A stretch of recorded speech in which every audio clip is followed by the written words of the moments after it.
Olá pessoal, para quem não me conhece, eu sou o Tião do Arte com Madeira. Estou aqui para mim apresentar para vocês mais um vídeo aí, umas argolas desse modelo aqui. Esse aqui foi eu que fiz para mostrar para a pessoa, ela gostou e mandou fazer. Aí pela quantidade aqui, ó, tá cortado aqui, você já sabe, né? Não vou nem falar o tanto que é.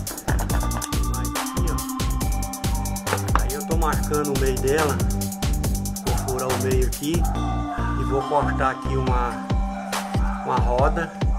Depois vou passar na tupia para tirar o centro. Depois de eu tirar o centro todos na medida, vou passar na lixadeira para lixar ela por dentro, que a lixadeira de rolo é vertical, e depois passar por fora na lixadeira de disco para lixar, e por último na lixadeira de rolo horizontal para estar alisando a superfície dela. Então eu achei melhor cortar tudo primeiro, depois lixar, porque aí eu vou lixar pouca coisa. Isso aqui é na faixa mais ou menos de 1,5 centímetro que tá aqui, tá? Aí eu vou fazendo aqui de acordo aqui, eu vou mostrando para vocês, ok?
Essa argola, ela tem 13 centímetros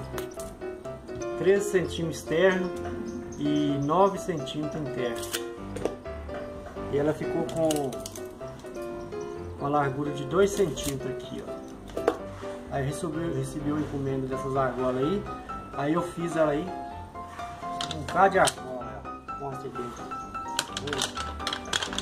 Ficou muito bem acabadinho, ainda vou dar uma lixa fina ainda, eu passei só uma lixa grossa. Mas é isso aí, quero agradecer a todo mundo aí, agradecer que eu cheguei muito feliz aí que eu cheguei aos 3.000 inscritos, né? Até já passei já. E pedir, né, quem puder dar uma força pro canal aí, tá assistindo o vídeo, deixando o like aí, se inscrevendo no canal. No mais é isso aí, muito obrigado, até o próximo. O que você tá rindo?